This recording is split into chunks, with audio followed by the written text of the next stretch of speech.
এর প্রতিবাদে আপনারা কি রাস্তায় নামছেন আইএসএফ এর তরফ থেকে? অবশ্যই Indian secular front day one থেকে যখন ওয়াকফ সংশোধনী বিল ছিল তখন প্রতিবাদ করেছে। আমাদের 21শে জানুয়ারি পার্টির প্রতিষ্ঠা দিবসটা বিভিন্ন ইস্যু নিয়ে হয়েছিল, তার মধ্যে অন্যতম একটা ইস্যু ছিল এই ওয়াকফ সংশোধনী বিলকে প্রত্যাহার। এখন সংশোধনী বিল থেকে এখন সংশোধনী আইনে পরিণত হয়েছে। এই আইনের বিরুদ্ধে আমরা মাঠে ময়দানে আছি, আইনি লড়াইয়ে আছি, সাথে সাথে মাঠে ময়দানে লড়াই করছি। আগামী 14 তারিখে অর্থাৎ আগামী সোমবার কলকাতার শিয়ালদা থেকে বাবা সাহেব আম্বেদকর স্ট্যাচু পর্যন্ত, ধর্মতলার পথে বাবা সাহেব আম্বেদকর স্ট্যাচু পর্যন্ত আমাদের একটা ওয়াকফ আইন প্রত্যাহারের জন্য একটা মহামিছিল হবে। বাবা সাহেব আম্বেদকরের জন্মদিনটাকে আমরা এই জন্যই বেছে নিলাম, বাবা সাহেব আম্বেদকর আর সংবিধান আমরা আলাদা করতে পারি না। বাবা সাহেব আম্বেদকরের নেতৃত্বে যে আমরা সংবিধান পেয়েছি সেই সংবিধানের উপরে আঘাত দিচ্ছে এই ওয়াকফ নতুন যে সংশোধনী আইনটা এনেছে। তো সুতরাং সংবিধানের উপর আঘাত দিচ্ছে, আবার বাবা সাহেব আম্বেদকরের জন্মদিন দুটোকে সামনে রেখে আমরা এই প্রতিবাদ সংগঠিত করব গণতান্ত্রিক প্রক্রিয়াতে। আজকে একই দিনে একই সঙ্গে একদিকে বৈঠক একদিকে মিছিল চাকরিহারাদের, এবং গতকাল দেখেছেন বা পরশু দেখেন যে লাঠিচার্জ এবং লাথি মারা শিক্ষক সমাজের উপর, এটা কিভাবে দেখছেন আপনি? দেখুন, ব্যাপারটা হচ্ছে রাজ্য সরকারের ব্যর্থতার জন্যই যারা আজকে যোগ্য তারাও আজকে চাকরিচ্যুত হলো। হাইকোর্ট থেকে সুপ্রিম কোর্ট বারবার বিচারপতিরা এই পৃথকীকরণের কথা বলেছে, কিন্তু এক একজন এক এক রকম তথ্য দিয়েছে। রাজ্য সরকার এক তথ্য দিয়েছে, এসএসসি আলাদা তথ্য দিয়েছে, পর্ষদ আলাদা তথ্য দিয়েছে। ফলে এই ভুলভাল তথ্যতে হচপচের জন্য এতগুলো বৈধ শিক্ষক আছে চাকরি হারা। আজকে অনেক কথা বলছেন, কিন্তু আমি বলছি সম্পূর্ণ দায়ভার রাজ্য সরকারকে নিতে হবে। সহজ জিনিস ছিল ভাই, কারা অবৈধ পন্থা অবলম্বন করে চাকরি পেয়েছে তাদের লিস্টটা দিয়ে দিলে তাদেরকে বাতিল করে দাও, আর যারা বৈধ পন্থা অবলম্বন করে মেধার ভিত্তিতে চাকরি পেয়েছে তারা চাকরিতে বহাল থাকতো। সেইগুলো তো এই কটা বছর ধরে করতে পারলো না।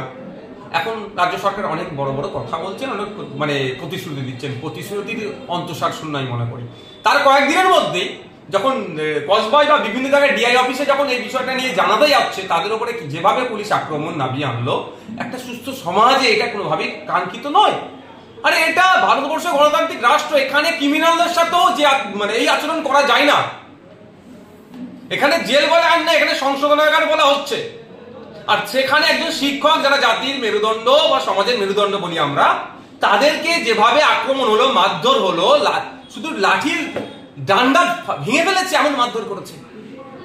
এদের বিরুদ্ধে পুলিশ মন্ত্রী তথা মুখ্যমন্ত্রী কি ব্যবস্থা গ্রহণ করলো? কটা পুলিশকে শোকজ করেছে? কজনের বিরুদ্ধে ডিসিপ্লিনারি অ্যাকশন নিয়েছে? আমি জানতে চাই। ছাগল চোর গরু চোর ধরা পড়ে গেলে এরা বড় বড় করে এদের West Bengal police, Calcutta police তাদের পেজে লিখে দেয় যে এত জায়গায় একটা ছাগল চোর ধরা পড়েছে। আমি এই মর্মে জাস্ট বোঝানোর জন্য বলছি। তাহলে এদের বিরুদ্ধে যারা এই ধরনের শিক্ষকদের উপর আক্রমণ চালালো তাদের বিরুদ্ধে কি ব্যবস্থা গ্রহণ করলো? লিখেছে তারা? এটা মেনে নেওয়া যায় না। আর এই আক্রমণ থেকে যারা এখনো চুপ করে আছে, যারা ভাবছেন না তৃণমূল কংগ্রেস হয়তো ন্যায় দেবে, আমি তাদের বলছি আপনাদের হয়তো মনে নাম্বার তাহলে এগিয়ে আসছে। আপনারা প্রতিবাদ সোচ্চার হন। যারা এই শিক্ষকদের উপরে আক্রমণ শুধু নয়, যারা শান্তিপূর্ণ কোনো মিছিলের ওপরে যে এই ধরনের বিভিন্ন জায়গায় পুলিশ আক্রমণ করে, এর বিরুদ্ধে আপনারাও সোচ্চার হন। না হলে আগামী দিনে আপনার নাম্বার আসছে, দেখবেন আপনার অন্যায় নয়, আপনার উপরে আবার পুলিশ আক্রমণ হবে। দেখতে পাচ্ছি তো, গাড়ি যাচ্ছে, সব কাগজপত্র ঠিক আছে, এত টাকা দিতে হবে, না দিলে মারধর করছে, আটকে রাখছে গাড়ি। এই ধরনের অহরহ ঘটনা ঘটছে। তাহলে আমাদেরকে সমাজের সকল স্তরের মানুষকে আসতে হবে, পুলিশটা কি জিনিস। পুলিশকে আমরা মাইনে দিয়ে রেখেছি, আমাদের ট্যাক্সের টাকা দিয়ে রেখেছি, সাথে শান্তি শৃঙ্খলটা তারা বজায় রাখতে পারে। ডিসিপ্লিন, ট্রাফিক থেকে শুরু করে এই বিষয়টা যেন তারা ঠিকঠাক দেখে। তারা আমাদের উপরে চড়ে বসছে, তারা আমাদের উপরে লাঠি চার্জ করছে, তারা আমাদেরকে আক্রমণ করছে, আমাদের নামে মিথ্যা মামলা দিচ্ছে। আমি ধরে নিচ্ছি ওখানে কিছু দু একজন টিচার হয়তো অন্যায় করেছে, আমি ধরে নিলাম, করেনি, তারপরে আমি বলছি তাহলে কি উচিত ছিল? টিচারদের বিরুদ্ধে চিহ্নিত করে আইনত ব্যবস্থা নিয়ম, তা না করে সমস্ত টিচারদের উপর আক্রমণ। এবার যদি আমি উল্টো কথা বলি, ওরা যে আমরা দেখেছি তো পুলিশ অন্যায় করে, তাই কি সমস্ত পুলিশকে পাবলিক ধরে পিটাবে? এটা মেনে নেওয়া যাবে? সুষ্ঠু সমাজকে মান্যতা দেবে?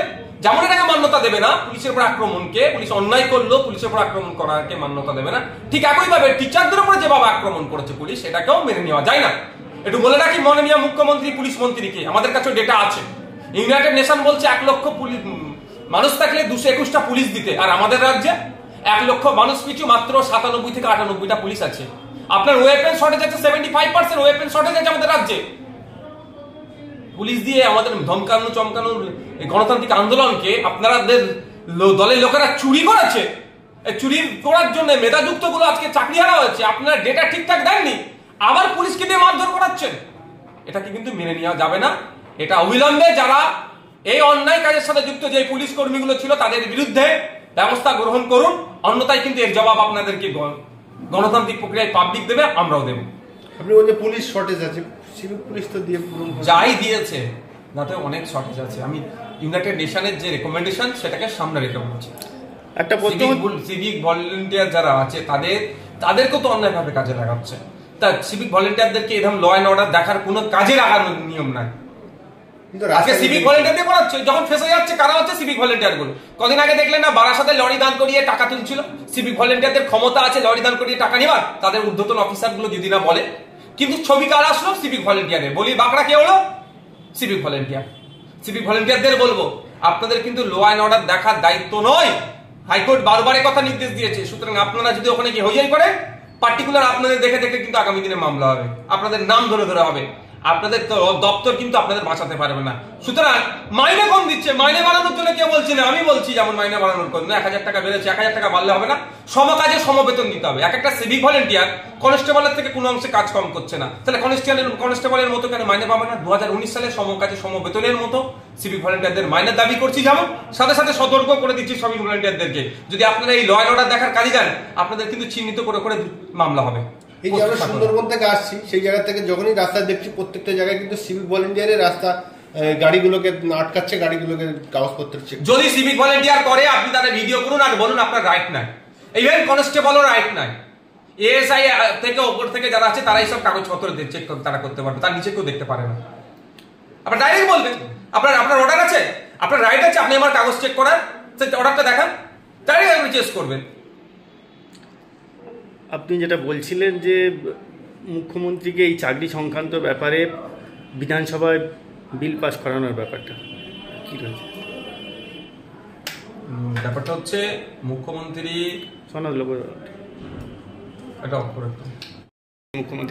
মুখ্যমন্ত্রী মাননীয় মমতা ব্যানার্জি মহাশয় কদিন আগেই দেখলাম একটা ধর্মীয় অনুষ্ঠানে গিয়ে সেখানে সংখ্যালঘু মুসলিমদেরকে আশ্বস্ত করেছেন।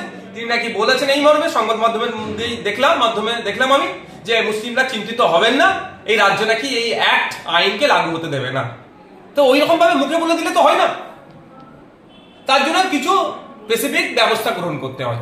আর এই মর্মে আমি মুখ্যমন্ত্রীকে একটা চিঠি করে জানিয়েছি, তাকে আমি অনুরোধ করেছি, তাকে সাজেস্ট করেছি 3টে কাজ করার জন্য। অনেক কাজে 3টে প্রথম বলেছি। প্রথম হচ্ছে, চিঠির আগে বলি, তিনি বলছেন লাগু হতে দেবে না, কিন্তু তার দলের একাধিক এমপি অনুপস্থিত ছিলেন, তাদের বিরুদ্ধে কি ব্যবস্থা গ্রহণ করছে আগে দেখবো, তারপরে ভাববো উনি সত্যি সিরিয়াস নিচ্ছেন ম্যাটারটা। আর যারা উপস্থিত হয়েছেন তারা কাকে ভোট দিয়েছে সেটাও পাবলিক ডোমিনে নিয়ে আসা হোক। বিজেপির পক্ষে ভোট দিল না বিজেপির বিপক্ষে ভোট দিল, কারণ লোকসভা রাজ্যসভা মিলিয়ে 42টি এমপি আছে, একাধিক এমপি উপস্থিত ছিলেন না, তাদের বিরুদ্ধে কি ব্যবস্থা গ্রহণ করছেন সেটা যেমন দেখতে চাই, যারা ভোট দিয়েছেন কোন দিকে ভোটটা দিয়েছেন সেটা পাবলিক ডোমিনে আনা হোক। তারপর আমি 3টে মর্মে ওনাকে চিঠি করেছি। প্রথম হচ্ছে বিধানসভায় বিল, এই যে ওয়াকফ অ্যামেন্ডমেন্ট অ্যাক্ট, যে নতুন অ্যাক্ট হয়েছে 2025-এ যে আইন হচ্ছে, এই আইনটা আমাদের রাজ্যে আমরা বাস্তবায়ন হতে দেব না, করবো না, এই মর্মে তো উনি পাবলিক ডোমিনে বলছেন, এই কথাটাই বিধানসভায় একটা রেজুলেশন পাস করানো হোক, এই মর্মে আমি চিঠি করেছি মুখ্যমন্ত্রীকে। আমি চিঠি করেছি মুখ্যমন্ত্রী আমাদের রাজ্যের প্রধান, রাজ্যের পক্ষ থেকে একটা সুপ্রিম কোর্টে মামলা করুক, যে এই সারা দেশের জন্য উনি মামলা করুক, যেমন আমরাও করছি, যে উনি এই পার্টি হোক একটা মামলাতে, যে এই যে অসাংবিধানিক অগণতান্ত্রিক যে ওয়াকফ অ্যামেন্ডমেন্ট থেকে ওয়াকফ অ্যাক্ট হয়েছে একে প্রত্যাহার করার জন্য। 3 নম্বর, লোকসভা রাজ্যসভা মিলিয়ে 42টি এমপি আছে এবং আমাদের রাজ্যে 200-র অধিক এমএলএ আছে। সমস্ত এমপি এমএলএদেরকে নির্দেশনা দিক, তারা ইন্ডিভিজুয়ালি একে একে তারা আলাদা আলাদা করে মামলা করুক। এই 3টে মর্মে আমি আমাদের রাজ্যের মুখ্যমন্ত্রী মাননীয় মমতা ব্যানার্জি মহাশয়কে আমি চিঠি করেছি। আশা করছি তিনি সংখ্যালঘুদেরকে শুধুমাত্র মুখে বলবেন না, বাস্তবে তিনি সংখ্যালঘুদের পাশে থাকবেন, বিধানসভায় রেজুলেশন পাস করাবেন এই আইনের বিরুদ্ধে, তিনি নিজে সুপ্রিম কোর্টে যাবেন রাজ্যের পক্ষ থেকে, মানে রাজ্য যাবে সুপ্রিম কোর্টে। 3 নম্বর হচ্ছে তার এমপি এমএলএদেরকে আপনার প্রত্যেককে, হ্যাঁ কয়েকজন বিক্ষুব্ধভাবে এমপি এমএলএ মামলা করছে শুনছি, কিন্তু প্রত্যেককে করতে হবে। দিলীপ ঘোষের কথা শোনো দিলীপ